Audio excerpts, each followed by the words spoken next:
I think a lot of people assume that solo parenting is something you just survive. You power through, you lower your standards, you keep everyone alive, and you wait for backup to come back. And I've done that before, but this time I didn't want to just survive this week. I wanted to move through it with intention. Not pressure, not hustle, not martyrdom, just grace and just doing the best I can instead of wallowing in the hardness of it. If you're new here, hi, my name is Noelle. I am a mother, a homemaker, a homesteader, a soon-to-be homeschooler, and a little bit of everything else in between. And I share about my life here as a suburban homesteader and homemaker, and would love for you to join us by hitting that subscribe button and the notification bell. This week I was solo parenting, and instead of pressing pause on everything that matters to me, I decided to move with the is-ness of the situation. It was what it was, and what I learned is this: you don't have to disappear just because you're doing it alone. I started the day outside in the cottage garden. This has been a project I've been working on for a while now, and the bed still needed prepping. There were weeds coming in, soil needs to be turned, plans needed to move forward. And it would have been very easy for me to say, not this week, I'll wait until I have help, this isn't the season. But there's something motherhood has been teaching me slowly. There will always be a reason to wait. Honestly, there's always a reason to delay. Waiting until my baby's going to sleep better, waiting until my husband's home, waiting until the house is cleaner, waiting until I'm less tired, waiting until I'm not pregnant anymore. But growth in gardens and in life rarely happens in perfect conditions. So I went with it. I went outside. Not with the expectation that I would get everything done, not with the intention to complete the project, but just with the intention to steward what I could. Solo parenting changes the rhythm, but it doesn't eliminate the calling. I worked slower, I paused more, I adjusted, and instead of being frustrated by the pace, I let it just be enough. There is something powerful about tending something living while you're also raising someone living.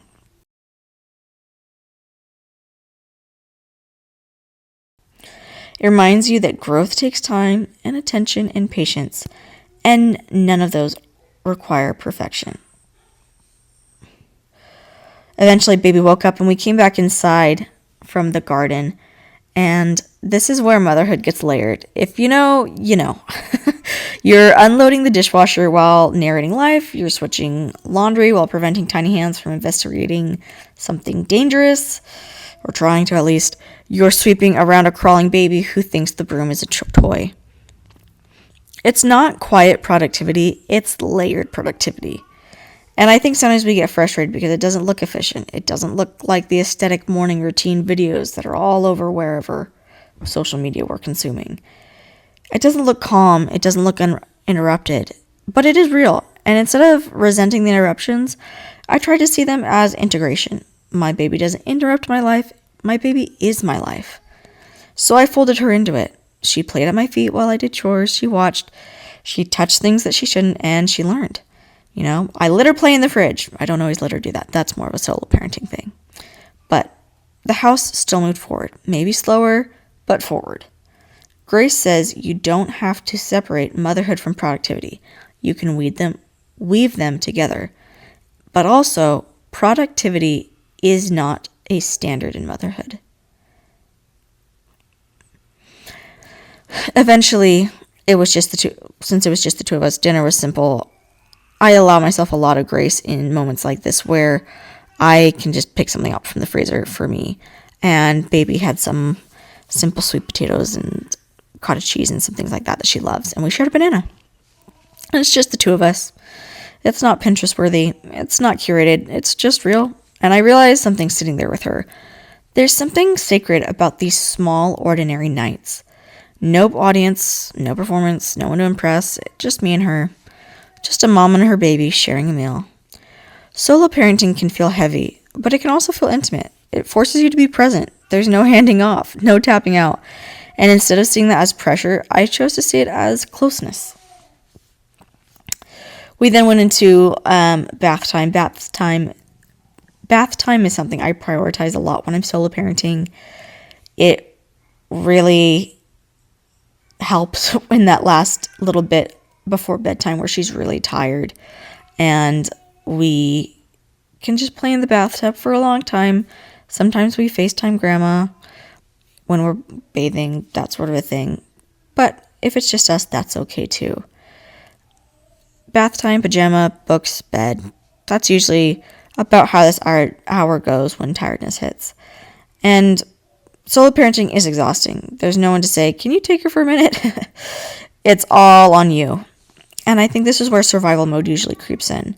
The voice that says, you've done enough, just scroll, just zone out, everything else can wait. And sometimes that's valid. Rest matters.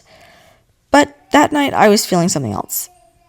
After she went to bed, I decided to make soap. I've never made soap before, and I've wanted to make soap for a long time, but I kept putting it off.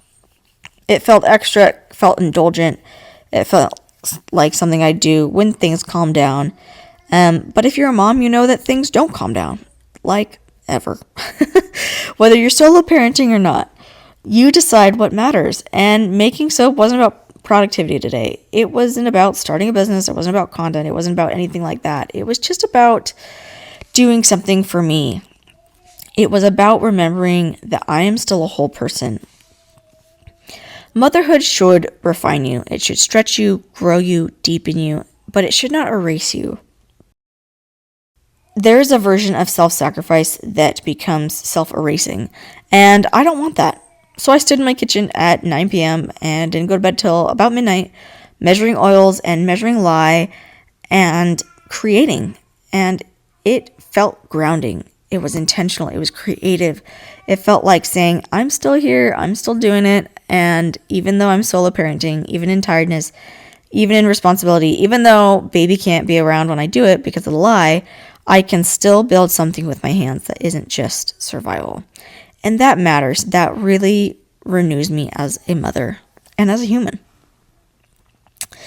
The next day went a little bit awry in that I did not realize that when I was making soap, the chamomile essential oil stopper thing had fallen out and gone under our kitchen island, and I hadn't realized that, but baby did. So she found that and had stuck that in her mouth, and that created a little bit of chaos because that level of, depending on how much she got, essential oil can be toxic to babies. So we had to watch carefully. So I watched her very carefully during her nap time. And so when I did have time in her naps, I was doing a very fast, clean reset. Not a deep clean, not a full overhaul, just stewardship, just tidying what's visible. Because getting things done as a mom isn't about doing everything. It's about tending to what's in front of you. Perfection doesn't say, if you can do it all, don't bother. Perfection says, if you can't do it all, don't bother. Grace says, do what you can faithfully. And there's a huge difference, especially when life throws curveballs at you. This week taught me something. Solo parenting isn't about surviving. It's about moving with the is-ness of your situation.